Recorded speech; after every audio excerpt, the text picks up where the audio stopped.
Fala pessoal, sejam muito bem-vindos a mais um episódio do AluCast.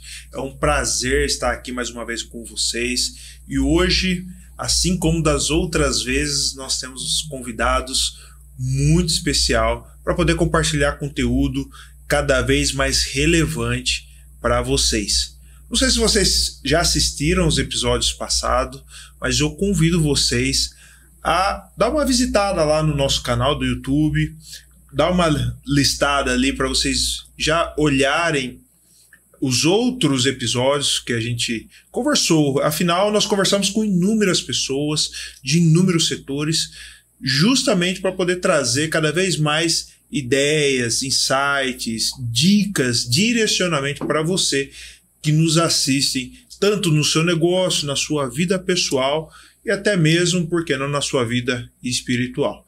Pessoal, então, hoje nós estamos recebendo aqui duas pessoas de altíssimo calibre e já quero agradecer de antemão a vocês, antes de apresentar o nome de vocês, agradecer pelo convite, por ter aceitado, né, o nosso convite. Afinal, a gente cada vez mais tem subido a régua, né, pessoal, dos convidados aqui no nosso estúdio. Então, nós estamos recebendo aqui o Dr. Guilherme Góes, seja muito bem-vindo. Boa noite, pessoal. Tudo bem, Maurício? Muito obrigado pelo convite, você e o Juliano. Nós agradecemos demais o convite. Tenho certeza que vai ser uma conversa aqui de altíssimo nível, vai ajudar muita gente aí que está precisando. Eu não tenho sombra de dúvida disso, doutor. E o doutor Guilherme Eduardo, muito obrigado por ter aceitado o nosso convite também. Fala, Maurício. Obrigado assim, pelo convite, chamar aqui a gente para contar um pouco aí da nossa história, né? Também bater um papo com vocês nessas atualizações que tem, é muito assunto bom, acho que dá para falar. E a gente veio acompanhando também, antes de vir aqui, junto com o Guilherme, um pouco do conteúdo que vocês estão disponibilizando lá no YouTube. É muito assunto bom e eu acho que dá pra gente alimentar bastante lá e subir a régua aí. Muito bom. Pessoal, antes de a gente já iniciar o nosso bate-papo, quero pedir para você que ainda não nos seguem no YouTube, por favor, pessoal, nos ajudem, nos dê essa força.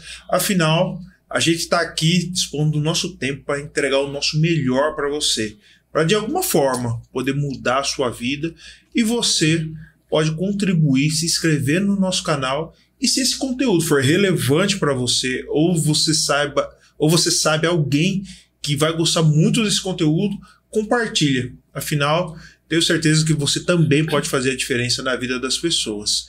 E também nas nossas redes sociais, tanto do Instagram quanto do TikTok.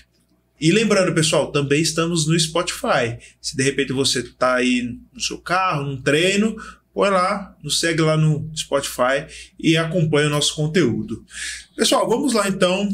Estou muito curioso para saber, não conheço, né, de forma afunda a história de vocês. Eu sei que vocês já obteram grandes resultados e isso é muito bacana porque mostra o quanto é sério o nosso trabalho, né, nesse podcast, nesse bate-papo. Então, se vocês puderem se apresentar, contar um pouquinho sobre a história de vocês, tanto para eu conhecer mais a fundo, quanto as pessoas que estão nos acompanhando aí pelas redes sociais. Bom, vamos lá, Maurício. Sei que hoje, graças a Deus, nós somos especialistas na área bancária e empresarial, mas nem sempre foi assim, né? O começo da advocacia hoje no Brasil é muito difícil e enquanto nós não entendemos que esse jogo ele precisa ser diferente, a gente comeu ali bastante saco de sal, vamos dizer assim. Eu iniciei a minha trajetória, me formei em Direito em Matão, pela Faculdade Municipal, IMES, que havia na época. Nos últimos anos, eu me mudei para uma cidade pequena, que é Itirapina, que é aqui próximo. Os familiares dos meus pais são de lá. E lá eu acabei iniciando a jornada na advocacia. Comecei a estudar ali na Uniara nos últimos anos. Mudei para lá em virtude dos estágios, das oportunidades de estágio, porque eu tive em Itirapina.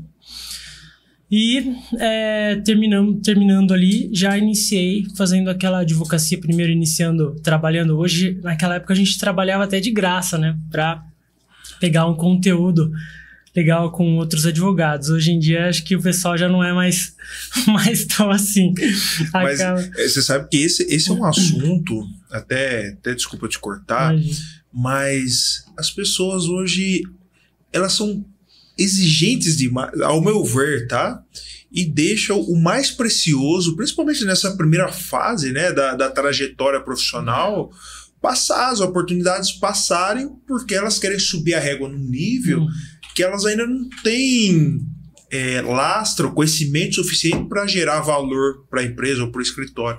Então, eu acho esse posicionamento bem interessante, né? E as pessoas deveriam refletir mais sobre isso, né? Tipo, a primeira fase é para eu absorver o conhecimento o máximo que eu puder, né? Tá que é a experiência ali do contato com a situação. Eu acho que é o mais importante também na hora de você conseguir trazer um cliente, conversar, passar aquela tranquilidade, né? Porque processo é uma coisa que você entra e pessoas que não têm tanto conhecimento do dia a dia fica com receio, uma coisa assim tão...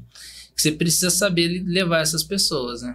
Pois então é um ponto de vista assim, bem interessante. Eu acredito que, como todo lugar, tem também as suas exceções, mas infelizmente eu acho que a regra, eu não sei se pela vontade às vezes de querer se desenvolver com uma rapidez muito, muito maior, e as pessoas hoje acabam desanimando mais rápido, mas infelizmente eu vejo que de fato existe uma falta. Bom, inclusive, pessoal, a gente está precisando de estagiário lá, advogados. Estamos divulgando há um bom tempo. Olha aí.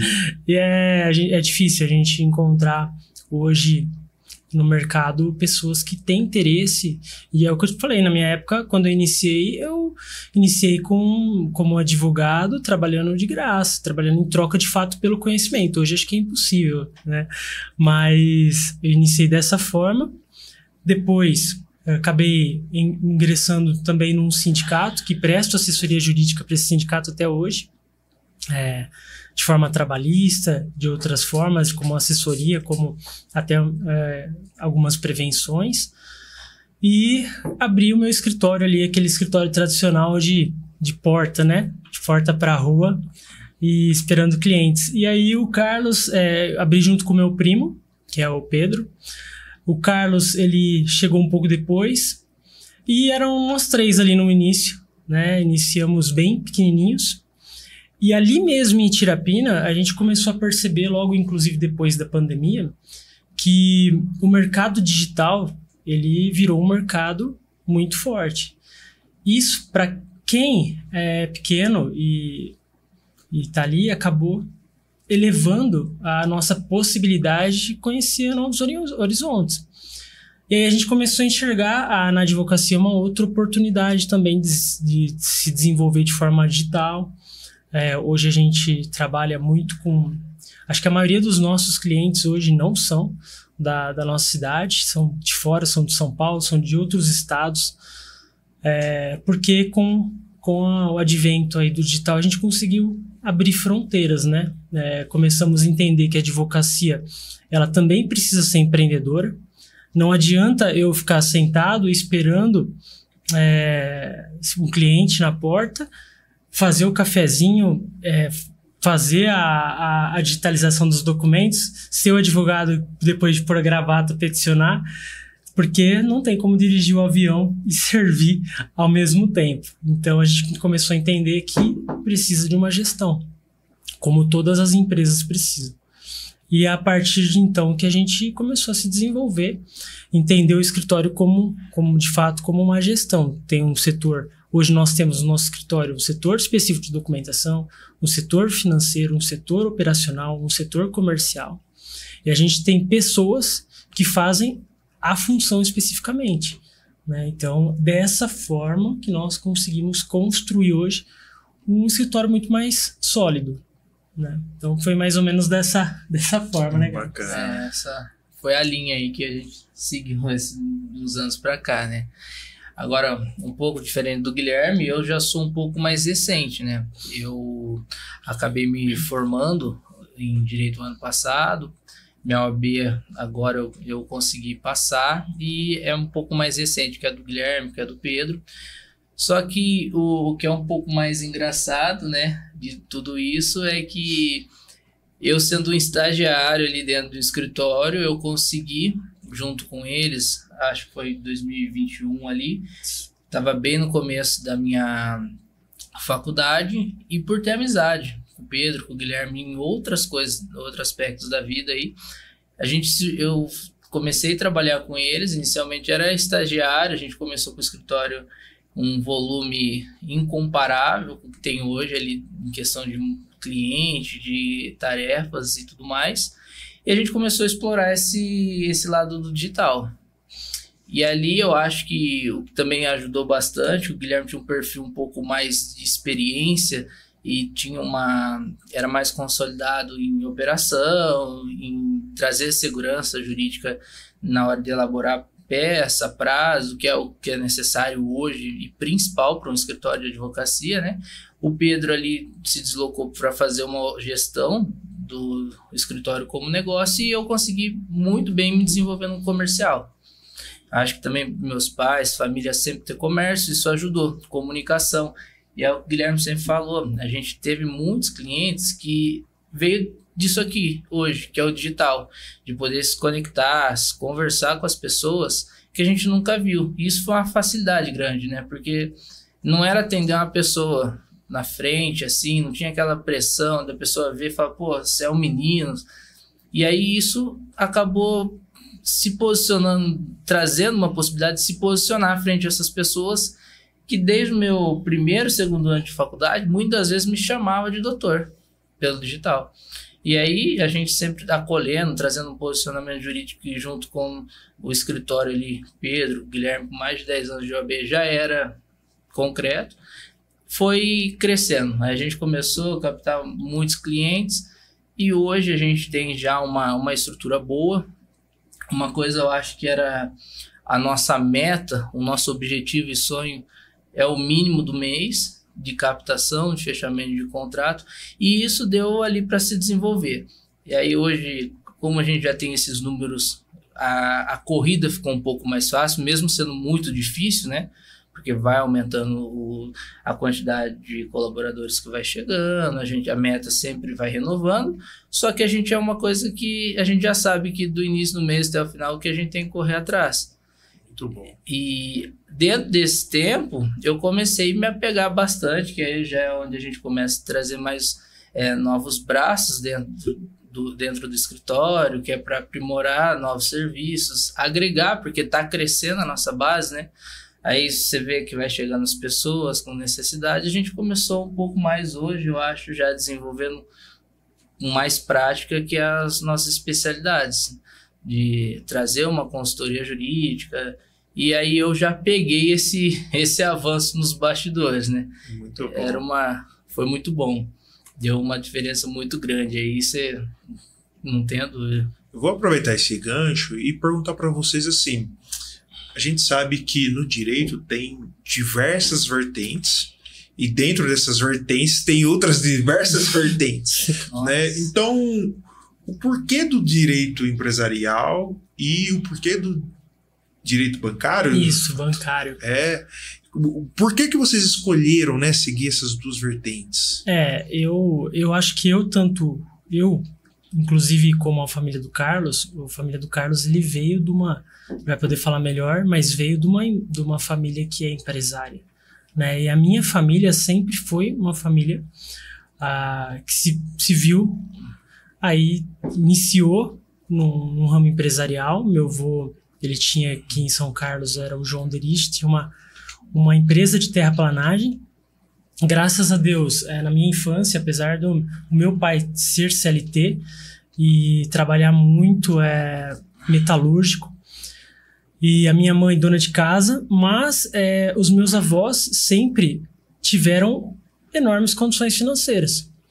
Até que chega um momento que a gestão familiar começa a trazer para a empresa, para os proprietários, um problema que a família acaba destruindo a própria empresa, porque não por querer, mas acaba por uma falta de gestão, uma falta de planejamento, uma falta de uma setorização, uma falta de uma organização, uma falta de uma assessoria, acabou, infelizmente, perdendo aí uma empresa enorme do ramo de terraplanagem e ver a empresa se diluindo aí aos poucos, uma empresa familiar enorme.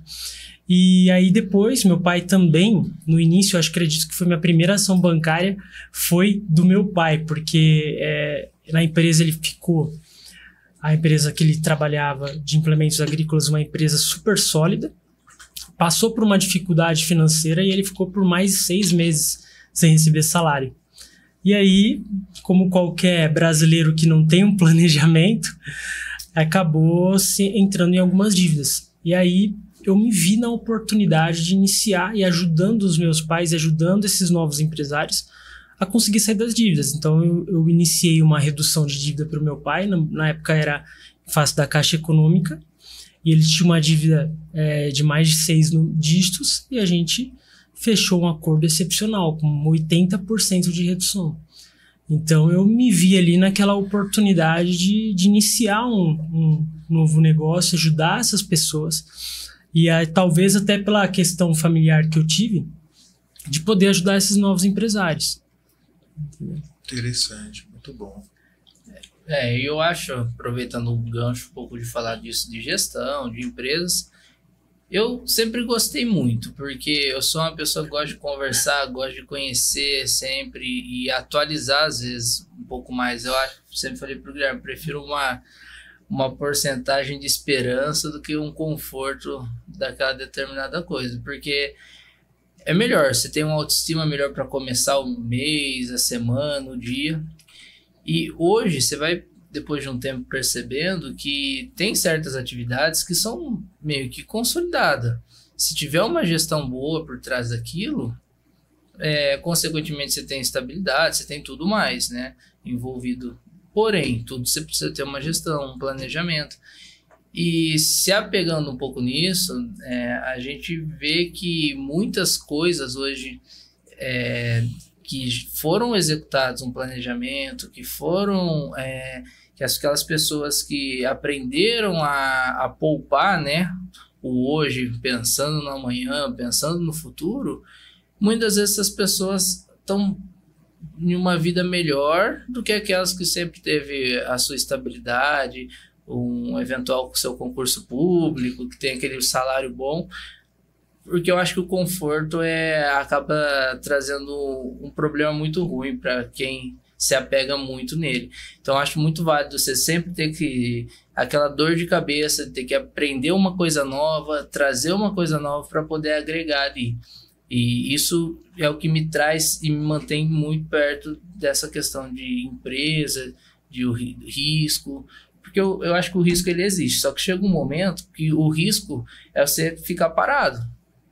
Porque a partir do momento que você chegou naquela situação e trazer uma nova linha, um novo pensamento, uma nova estratégia, vai te levar para cima. Agora, se você ficar parado, com certeza, aí as coisas atropelam, né? Eu costumo dizer, inclusive, que não existe estabilidade, né?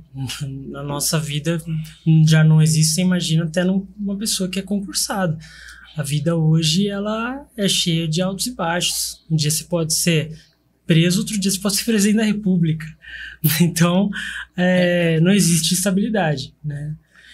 É muita emoção, né? A gente vê até essa brincadeira aí, tá tendo muita emoção nessa questão aí.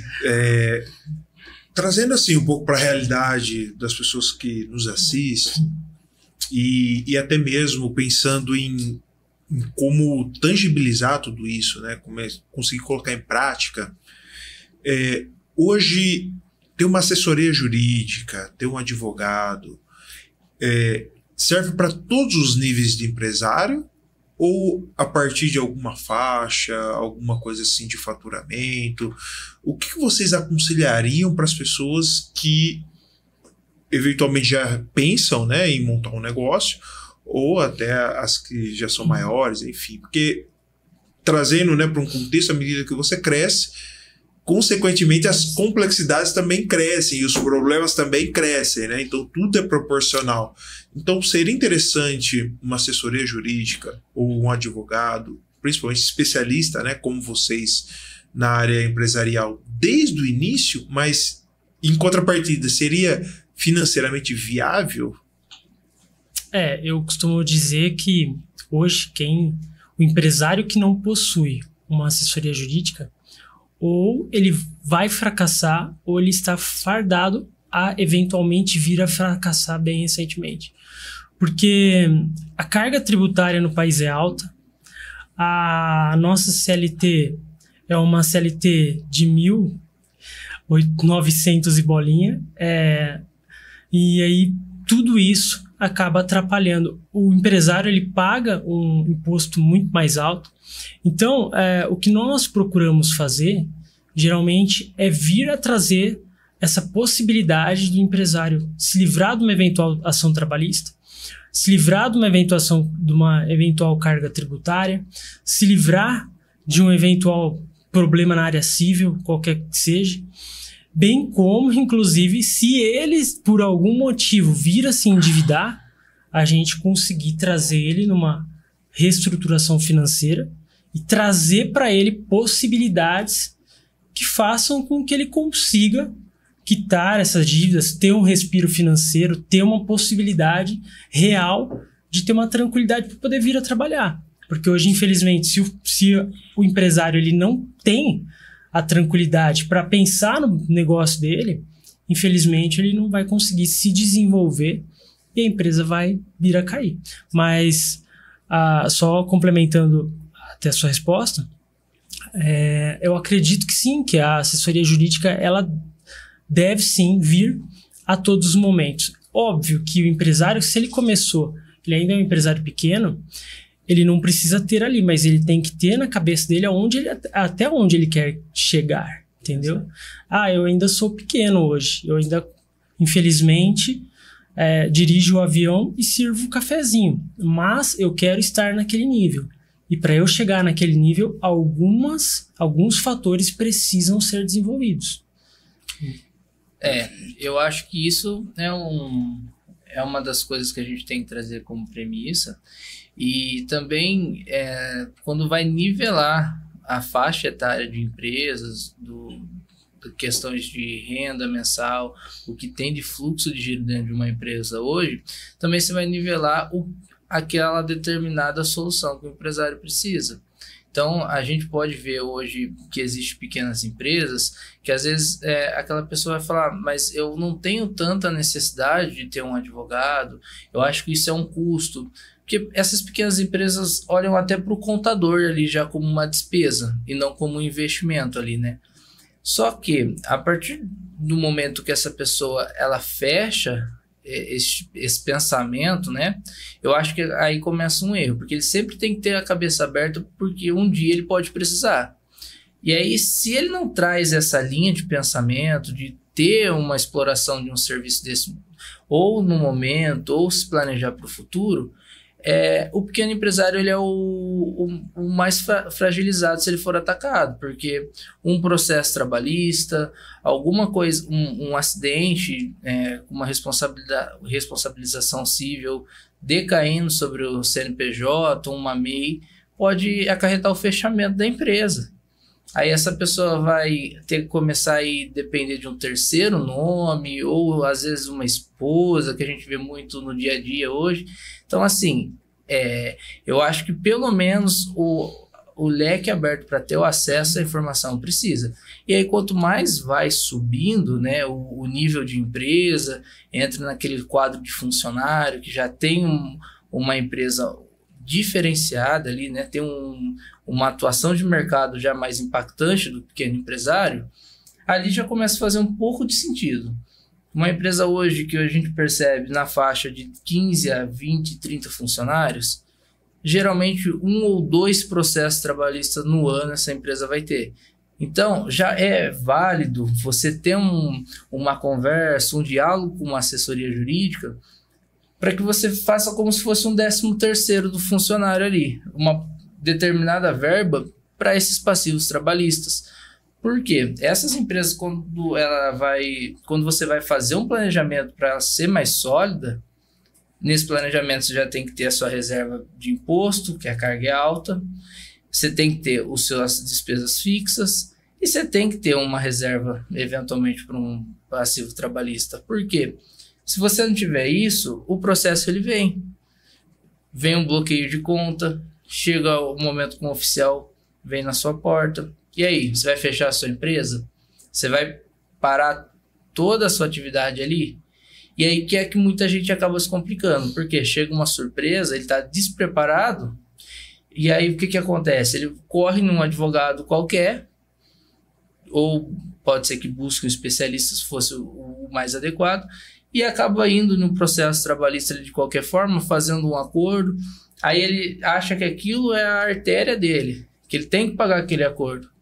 E aí é onde ele acaba deixando 2, 3 funcionários ali com alguns pagamentos em atraso, um FGTS sem pagar, deixa de recolher um INSS e vai acarretando esses fatores ali que acaba prejudicando o lucro dele no final da longo prazo, entendeu?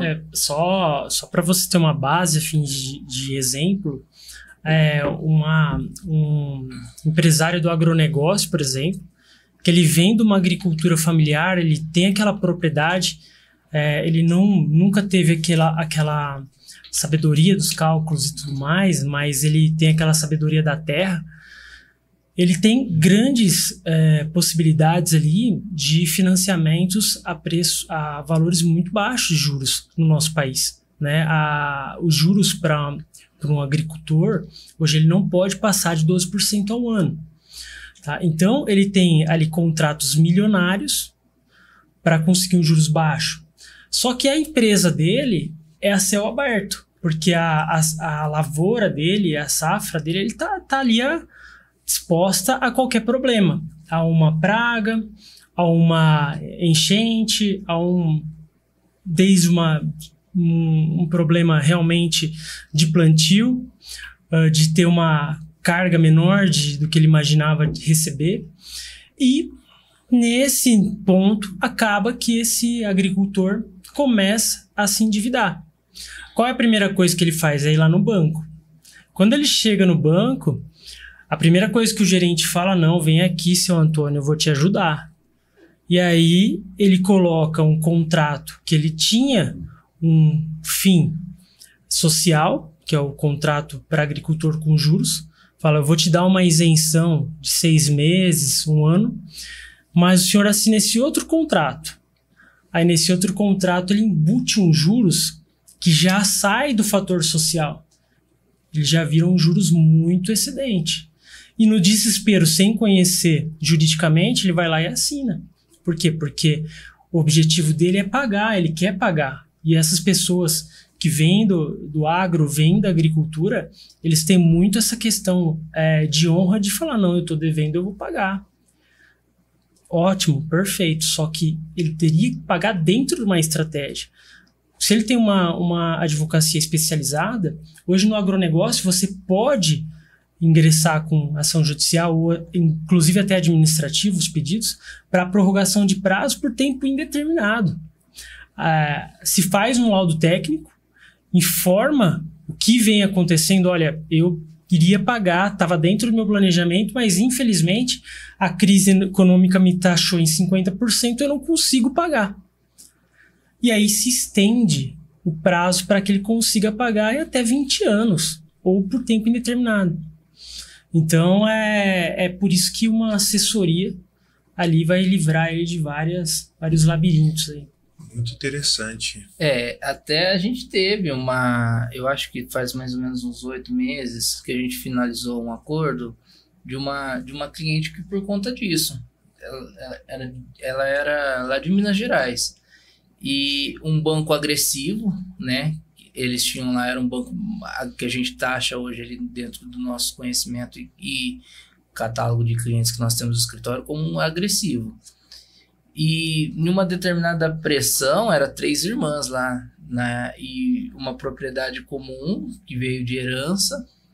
E uma dessas irmãs estava tomando linha de crédito para fazer produção deles interna. e acabou colocando a terra toda da propriedade em garantia. Aí a gente conseguiu fazer um acordo, mas já estava em praça de leilão, já tinha leiloeiro, e assim, era a terra que ficou, era a herança deles, entendeu? Mas porque em uma negociação, de forma precipitada, em atraso, querendo pôr as coisas em ordem, ela acabou levando isso para um caminho que quase perdeu tudo. Então, assim, essas questões, assim, principalmente, eu acho que é muito válido você ter um suporte. Como eu sempre falo, a gente quer buscar a melhor forma de pagar, quando se trata nessa questão de dívida, é pagar. Mas, às vezes, você tem que saber como paga, porque senão você acaba se comprometendo e acaba levando isso para uma situação pior do que você já está. E aí, quando se trata disso, tem duas camisas, né? Uma é do outro lado e essa é a sua. E aí você tem que saber que aquele lado quer ganhar mais do que o seu. É muito interessante esses pontos, porque as pessoas às vezes acham que é despesa, né? Como vocês mesmos colocaram esse ponto. E não entende que, assim, vocês estudaram por anos para entender cada linha, cada jogada que pode ser feito dentro de uma determinada situação e ali economizar ou salvar a pessoa de uma falência ou qualquer coisa relacionada a perca financeira, um impacto muito grande, não somente talvez na sua família, mas talvez nas próximas gerações, né? Então isso daí é muito forte, né? Quando a gente fala de conhecimento específico, né? Então, para você, né, que está nos assistindo, não entendam, pessoal, a contratação de pessoas especialistas, né? Nós estamos falando com 2 advogados, mas poderia ser de qualquer área, né? Obviamente que precisa ter histórico, né? Porque hoje em dia muitas pessoas falam que é especialista, mas são especialistas de PowerPoint só, né? Nunca viveram nada na prática. Para que vocês contratem e façam um impacto relevante na vida de vocês. Pessoal, assim, tem diversos temas, né? E são diversos temas técnicos, mas eu sempre tento trazer assim para o dia a dia, né? Para as pessoas que elas possam aplicar, né? Principalmente a grande maioria que nos assistem. E eu estava ouvindo uma entrevista do Diego Barreto, que é CEO do iFood, que ele falou sobre as novas formas, né, de se trabalhar, principalmente com o crescimento das plataformas, com o crescimento da tecnologia, dos aplicativos, né? Então, é algo que não tem como negar, né, que impacta diretamente a sociedade hoje. Então, eles cresceram, né, as plataformas cresceram, e aqui eu posso citar iFood, Uber, Mercado Livre, enfim, essas grandes big techs, e afetou todo o mecanismo de trabalho, tanto do empresário quanto do trabalhador. Então eu estava conversando com um conhecido meu e ele estava procurando emprego e etc. E ali conversando com ele, falei, olha, talvez tenha vaga em tal empresa, etc e tal. Aí ele falou, olha, Maurício, se for para eu ir trabalhar nessa empresa, eu prefiro ir trabalhar numa plataforma de aplicativo. Se for para trabalhar num horário das 8 às 8, das 8 às 5, eu prefiro ir fazer Uber, que talvez eu ganhe até mais e com os horários flexíveis, né? Então, só para vocês terem uma ideia, nós alugamos motos, né? Então, 99% do nosso público é pessoa que trabalha em plataforma, né? Então, que vai lá, se cadastra no iFood ou na Uber, loca as nossas motos e ainda assim conseguem fazer mais do que 2 salários mínimos. Então, para que ela vai ter, né, tem essas opções ao invés de trabalhar numa empresa? Dando esse contexto todo, vem a questão da pejotização, né? Então, hoje, dependendo do caso, tem trabalhador que prefere trabalhar de forma PJ, né? E aí ele negocia os preços, e tem as pessoas que ainda gosta da questão do CLT. Qual que é a visão de vocês sobre esse tema? Seria melhor trabalhar de forma PJ, de forma CLT, ou como é que vocês veem, né, esse mundo hoje com essas novas tecnologias e como impacta essa forma de trabalho? Maurício, realmente é um tema extremamente polêmico, né? Não tem como negar. Inclusive, pejotização vem sendo discutido aí pelo STF, mas... Os processos trabalhistas hoje estão...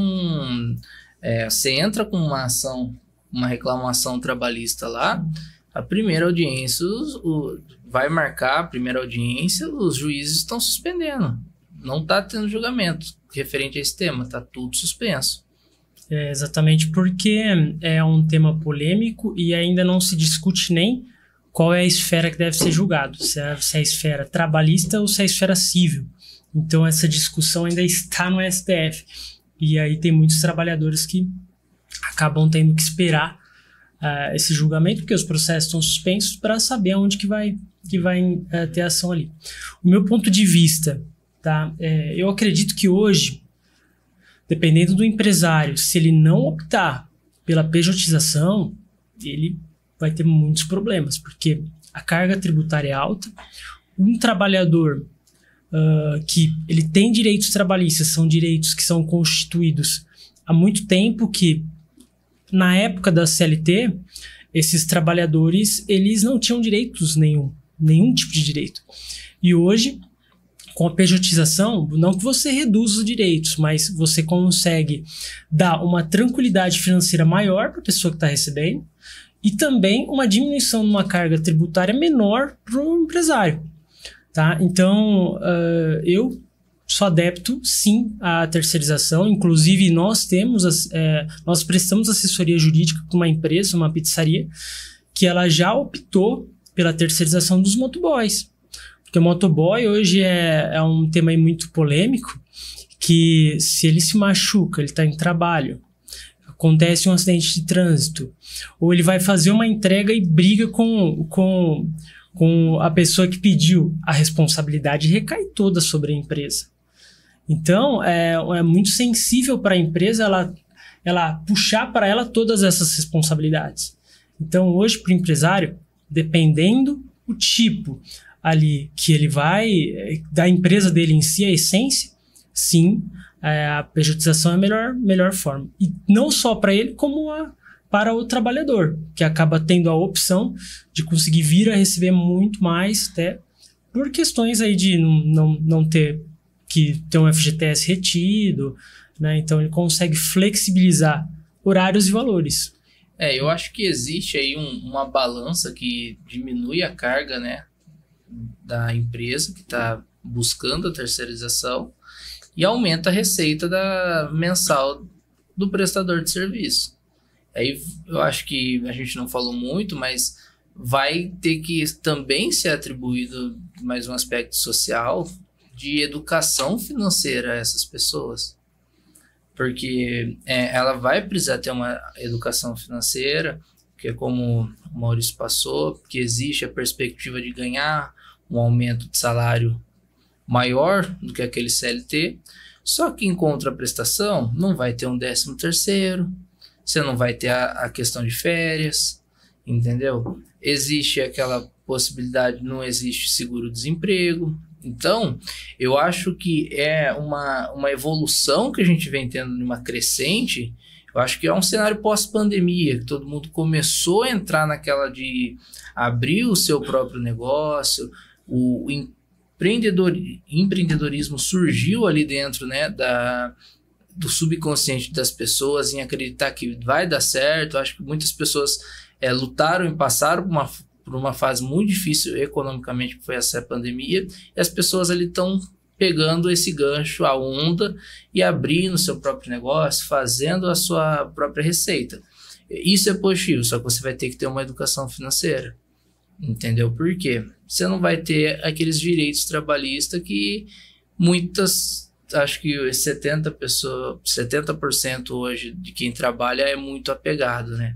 É difícil largar. Então, É um tema bem complexo, né? E essa vertente da educação financeira, eu acho que assim, é espinha dorsal, né? Porque quando a pessoa não tem o conhecimento, eu entendo que de alguma forma ela está passando a responsabilidade da vida dela para o governo. Exato. Né? Ao invés de assumir a responsabilidade do próprio destino. Só que, óbvio, quando você assume a responsabilidade e você erra, você não tem como culpar os outros, porque foi você que tomou a decisão. Né? Agora, quando você, de alguma forma, vai por caminho errado, mas você foi induzido a isso, a sua consciência fica mais tranquila. Não fui eu que tomei a decisão, foi outra pessoa, que no caso foi o governo. Né? Mas também eu entendo o direito dos trabalhadores que, numa outra época, e dependendo do caso até hoje também, porque não, eles não estão respaldados, né? Então existem, né, e eu acredito que em todas as áreas, pessoas más, né, e que eventualmente se aproveitam da situação. Mas eu acredito muito no poder do empreendedorismo, né? Então a pessoa, quando ela assume a responsabilidade e fala, não, eu vou fazer, mesmo que trabalhando para alguém, mas de uma forma muito mais autônoma, de uma forma muito mais flexível, ou então até mesmo podendo trabalhar mais e ganhar mais, né? Pensando pelo lado da meritocracia, eu acho que tem muito mais avenida de crescimento do que simplesmente ficar ali dentro de uma caixinha, vamos dizer assim, né? Vai muito do perfil, as pessoas têm que, aqueles que escolhem se adaptar a isso, né? Porque, consequentemente, vai vir cobranças e o risco é totalmente assumido, né? Você tem que assumir o risco para você seguir um caminho como esse. É um tema polêmico, eu acho que logo já tem alguma coisa nesse sentido mais concreto, até mesmo da STF. Eu vi que semana passada teve uma questão, relato já do ministro Gilmar Mendes, também já falando um pouco mais sobre essa questão socioeconômica com a evolução, que é uma onda grande que a gente percebe que está tendo, e de assumir o risco, porque você pode negociar, né? É uma coisa que eu vou prestar serviço para você, a gente tem a possibilidade de negociar. Então isso acaba fortalecendo o pacto ali. Eu acho que logo a gente já tem uma decisão sobre isso e vai ter bastante reflexo no dia a dia das empresas, sim.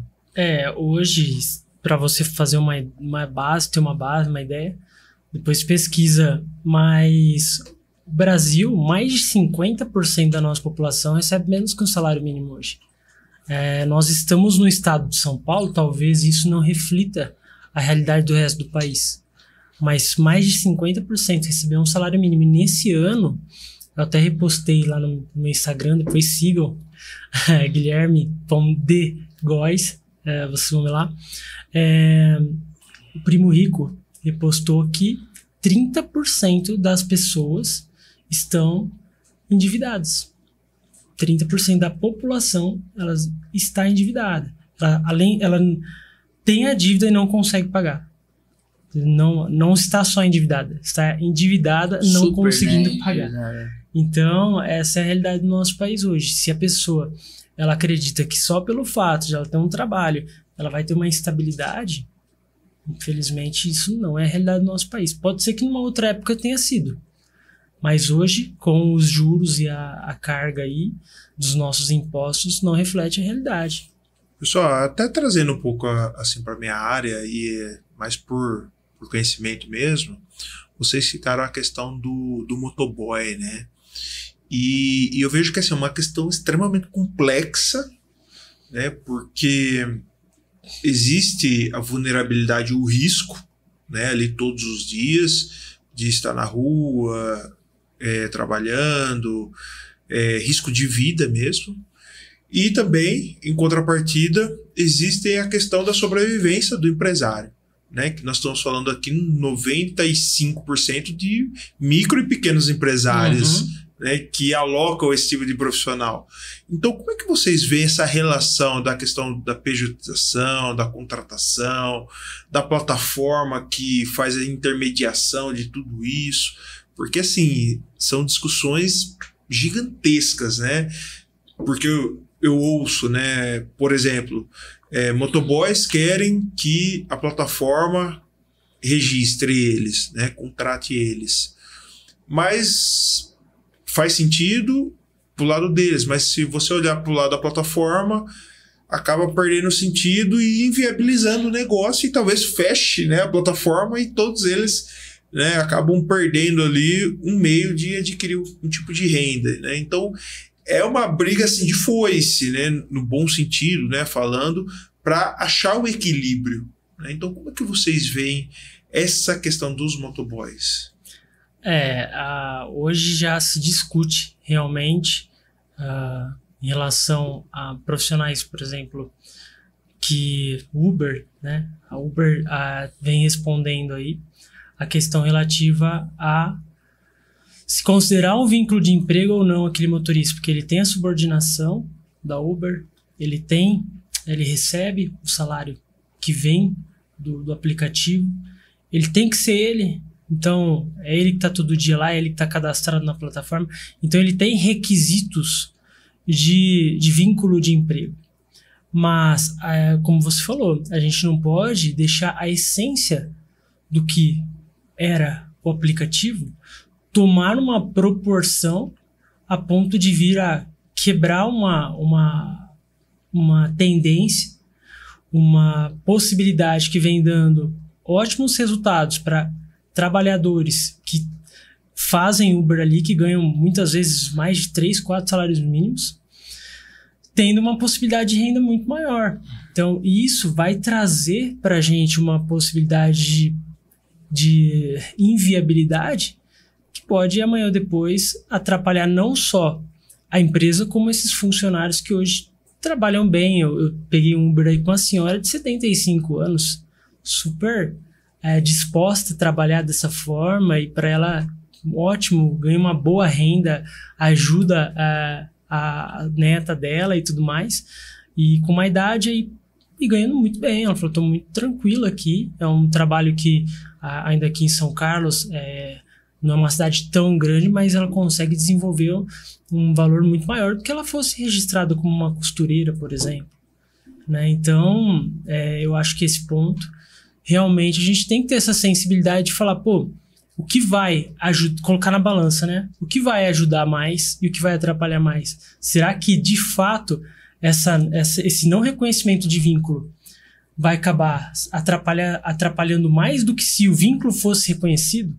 Porque se o vínculo for reconhecido, são quantos trabalhadores que vão deixar de receber? É mais uma empresa que talvez não esteja preparada para aguentar uma carga que é aqui no nosso país. E no final do dia alguém vai ter que pagar a conta, né? Exatamente. Então, ou vai aumentar o custo da pessoa que está adquirindo o serviço, ou vai aumentar a taxa que repassa, alguém vai ter que pagar a conta, né? E é uma balança muito difícil de você falar que chegou em um ponto de equilíbrio, né? Porque ao mesmo tempo que você vê uma empresa, um prestador de serviço, eu acho que aí a gente pode até trazer o Estado com a tributação sobre tudo isso como uma terceira pessoa aí, que poderia ajudar de alguma forma a flexibilizar isso. Porque a gente traz, se você pegar uma linha, no caso aí o motoboy, um prestador de serviço como o Uber, para ele é o mundo dos sonhos ter a CLT reconhecida em cima daquele salário, daquela remuneração que ele faz. Que o 13º é alto, as férias é alto, a FGTS, então é muitos benefícios que podem vincular, se conhecer ali uma questão de registro. E a empresa pode ser que ela se torne inviável. Até você sabe muito bem que você faz uma análise da viabilidade daquela operação. A partir do momento que decai todas essas responsabilidades ali, pode ser que o negócio não faça mais sentido. E aí a gente volta atrás e fala, e aí? Se não tiver mais essa prestação de serviço, Aonde nós vamos? Como vai seguir, né? É uma coisa difícil. É difícil. Inclusive, a empresa que nós prestamos assessoria, que optou pela pejotização desses motoboys, contratou uma empresa terceirizada que faz esse tipo de serviço, ela veio procurar essa maneira para que procurou nós para ajudar ela a resolver esse problema, porque ela recebeu uma ação trabalhista do motoboy. Então, e não é barata, porque você imagina aí, um motoboy que trabalha à noite, ele hoje já é bem reconhecido questão de periculosidade para essas pessoas, tendo em vista cidade, muito movimento e tudo mais. Algumas cidades, alguns lugares se conhece periculosidade, não é um tema pacificado, mas pode vir a acontecer. Aí um reconhecimento de vínculo durante todo esse tempo. Então, o empresário ele acabou tendo a surpresa de receber uma ação trabalhista. Se ele tem uma assessoria antes disso acontecer, muito provavelmente a gente já teria elaborado um contrato de trabalho para evitar de que ele pudesse receber esse tipo de ação. Entendeu? É difícil, né, pessoal? É algo assim que, como vocês falaram, tem que tentar minimizar, né? Evitar é quase impossível, né? Sim, mas exato. Minimizar é algo que realmente pode acontecer. E eu acho que nesse ponto aí, esse gancho de minimizar é onde você vai avaliar em todo cenário o que faz ou não sentido. Você tem a assessoria jurídica. A que ponto você vai, vamos dizer assim, aprimorar técnicas dentro do seu negócio para diminuir esse impacto. Porque muitas vezes o impacto, a gente sabe, vai ocorrer. Só que quando ocorre esse impacto, é legal que você esteja preparado. Então aí existe a possibilidade, antes de tudo, você ter um planejamento. Hoje a gente tem uma assessoria de uma empresa que a gente já traz isso como uma estratégia de ter um grupo econômico.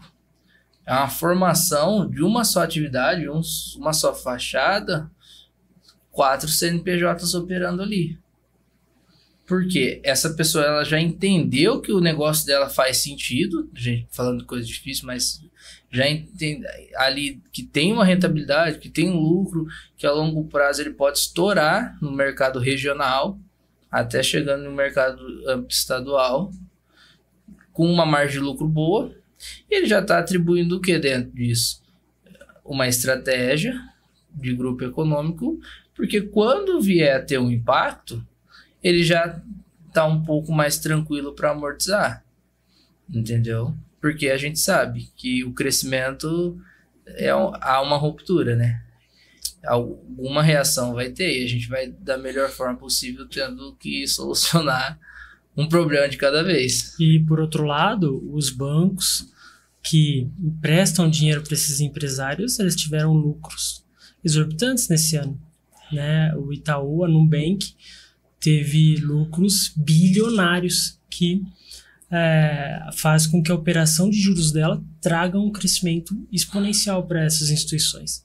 E o empresário hoje, que ele está blindado, que ele sabe como resolver esse problema, se ele não está conseguindo mais pagar essa dívida, se ele tem uma assessoria que pode ajudar ele a resolver aquele problema, não que ele deixe de pagar e dê um calote para o banco, mas que ele consiga ter um respiro para pagar dentro da viabilidade, da possibilidade dele, fazer uma reestruturação financeira, dividir essa dívida, tentar fazer uma renegociação, abaixar ela numa margem de uns 70%, 80% e minimizar essas perdas.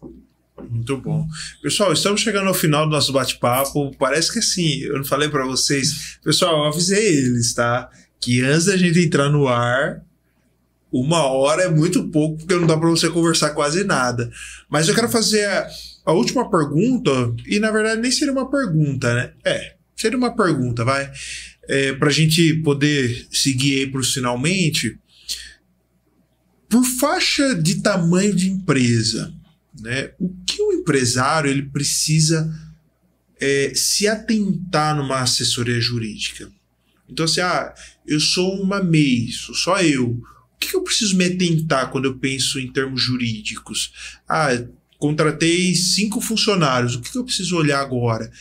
10 funcionários, 20 funcionários, 30, porque você deu um exemplo da questão, né, 30 funcionários, de forma probabilística, é quase impossível você não receber um processo pelo menos uma vez por ano, né? Então é algo que você já tem que se planejar. Então, assim, pensando em faixas de funcionários, né? O que o empresário precisaria se atentar? Eu acho que, assim, tudo vai depender do potencial que aquela atividade que ele desenvolveu, ele já tem de crescimento. A gente sabe, o empresário ele tem 1, 2 funcionários, há quanto tempo ali? Como que tá a avaliação dele trimestral? Ele está fazendo metas? Ele está avaliando o negócio, aonde o negócio dele vai estar daqui 2 anos? Então, quando você está prestando ali uma atividade, existe 1, 2 contratações, você já tem que ter um sinal de alerta. Por quê? Você tem que pelo menos ter o conhecimento do que aquilo que está dentro do seu negócio pode te trazer de prejuízo a partir do 1º, 2º ano. Aí quando você traz um potencial de crescimento, aí você vai ter que começar pelo menos ter uma educação de um RH. Trazer o que aquelas pessoas têm que receber e como que tem que ser pago. Porque quando você começa a crescer, os seus riscos aumentam. E aí, consequentemente, se daquela atividade você está começando a adquirir patrimônio, do mesmo tempo, da mesma forma que foi crescendo ali o seu nível de necessidade de seguir regras, determinadas coisas, no seu patrimônio também é legal você começar a atribuir estratégias para proteger. Porque hoje a gente vê muito aí, né, grandes empresas entrando em recuperação judicial, abrindo até mesmo falência, e os proprietários, os sócios daquela empresa têm uma vida boa.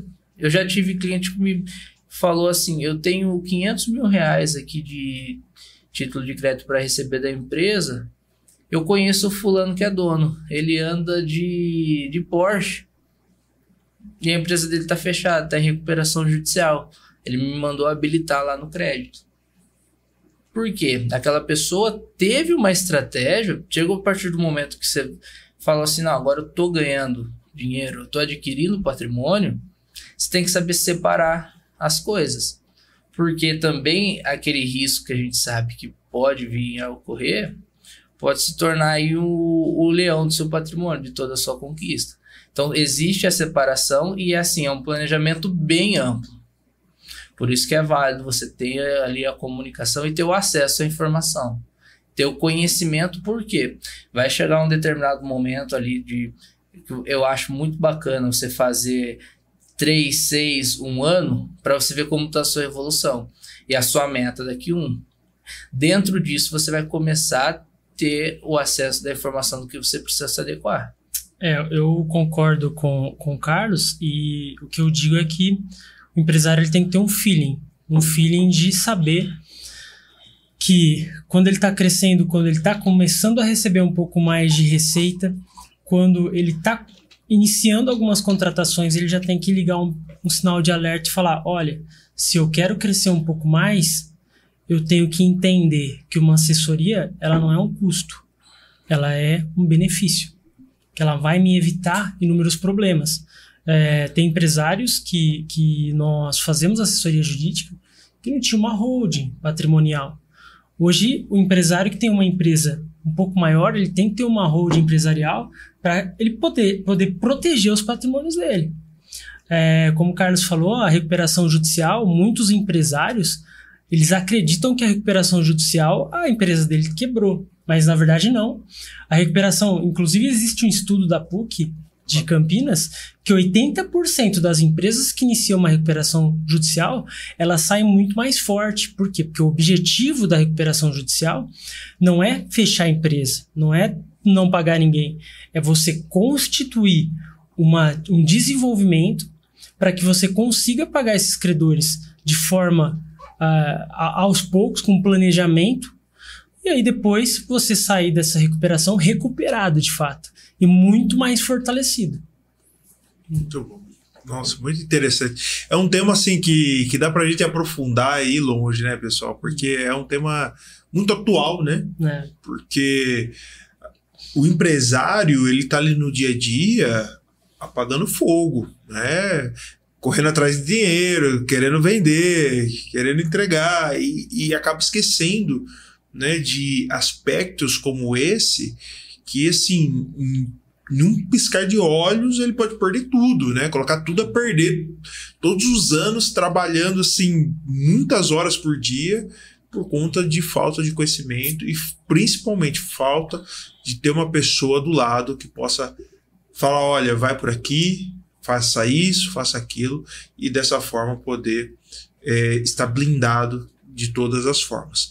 Pessoal, quero agradecer mais uma vez a participação de vocês. Se vocês puderem deixar, né, as redes sociais, como é que as pessoas podem entrar em contato com vocês, agendar lá um bate-papo, de repente até acabar adquirindo o serviço de vocês, pode deixar nessa câmera aqui para elas. O meu Instagram pessoal é Guilherme D. Góes. Lá você vai poder ter acesso a conteúdos, todo o direito empresarial, toda a defesa em relação aos patrimônios de empresários e tudo nesse sentido. Além disso, nós temos também a rede social do nosso escritório, que é Góes e Dur, E normal mesmo, não é o E comercial, Góes e Dur, D-U-R-R, e lá também nosso escritório que é voltado aí ao direito bancário, ao direito empresarial. Toda semana nós postamos conteúdos, Reels, Stories, tudo voltado aos empresários aí, e a todo empreendedorismo em geral. É isso aí. Aí também eu faço um pouco mais de conteúdo. Acho que junto com o perfil do Guilherme você vai encontrar o meu, junto com o da Góes lá. É Carlos Eduardo. Aí na hora que você for escrever o Eduardo é 2D e 2U. Aí acho que ali você já vai conhecer um pouco, porque a gente tenta sempre conectar os 3 Instagram para trazer um pouco a mais de essa questão orgânica para os clientes, para mostrar um pouco a realidade, que isso é importante, né? Para eles conhecerem um pouco do nosso serviço. A gente tem muitos clientes hoje que acaba vindo para o escritório pelo digital, então é o que eu costumo falar, às vezes a pessoa contrata lá de São Paulo, Cotia, Minas Gerais, Rio de Janeiro, e aí a gente tenta mostrar o nosso dia a dia ali também, porque a gente já tem serviço que já teve resultado, tem a mesma estratégia que está sendo passada para esse cliente, é o que teve sucesso lá, e aí ali a gente acaba mostrando um pouco mais do dia a dia e eu acho que se conectando mais com as pessoas, porque às vezes a gente fica muito preso ali, porque são coisas muito sérias que a gente tem que dar energia o dia todo pro serviço ali, e aí a gente vai mostrando um pouco mais, tentando se familiarizar com todos no digital. Maurício, se eu for deixar só um recado final aí para os empresários do nosso país, não tenha medo de ter uma assessoria jurídica, não tenha medo dos bancos, não tenha medo de se desenvolver. Tenha sempre uma assessoria jurídica especializada para evitar que seus patrimônios sejam tomados, para evitar uma eventual recuperação judicial e, se precisar, fazer a recuperação bem feita e sair de lá muito mais fortalecido e se blindar aí de qualquer eventual problema. Pessoal, eu quero agradecer a participação de vocês. Que bate-papo excepcional, né? Realmente, fala por mim, agregou muito, né? Muito, e conversa boa é aquelas que sempre ficam um gostinho e quero mais, né? Então, vocês já estão convocados, né, a voltar uma outra vez para a gente discutir assuntos específicos, porque assim, são temas muito, muito interessantes e temas práticos, né? E eu amo, assim, eu acho que tá no meu perfil, assim, o que eu pego no conhecimento aqui e põe em prática, né? Porque às vezes muita gente fica teorizando as coisas e acaba não transformando em resultado e assim, não vale de nada. E o direito ele tem que ser prático, não adianta a gente falar de uma forma que as pessoas não entendam. A gente precisa apresentar essas informações para que sejam práticas, para o dia a dia. O empresário conseguir lá, para o trabalhador conseguir ter também o acesso às informações, seus direitos. E a gente sempre tenta o máximo possível falar. Mas, Maurício, eu agradeço mais uma vez também o convite. E, claro, estamos à disposição para retornar, sem dúvida nenhuma. Então tá bom. Pessoal, quero agradecer vocês que nos acompanharam até aqui. Muito obrigado mais uma vez. E se você ainda não se inscreveu no nosso canal, corre lá, se inscreva, compartilhe esse conteúdo e deixe um comentário aí se você gostou, se não gostou, se de alguma forma esse conteúdo ajudou você a melhorar os seus negócios, a sua vida, ou se pelo menos colocou uma pulga aí atrás da sua orelha. Se a gente conseguiu colocar pulga, já alcançamos o nosso objetivo, afinal, você vai correr atrás mais desse assunto e o pessoal aqui está à disposição para tirar todas as suas dúvidas. E digo mais, eu sempre gosto de colocar os nossos convidados numa saia justa. Se você chegar lá e falar que você viu eles no AluCast, eles vão te tratar lá com um jeitinho especial e até dar um descontinho para vocês. Pessoal, então eu fico por aqui e até o próximo episódio. Até mais.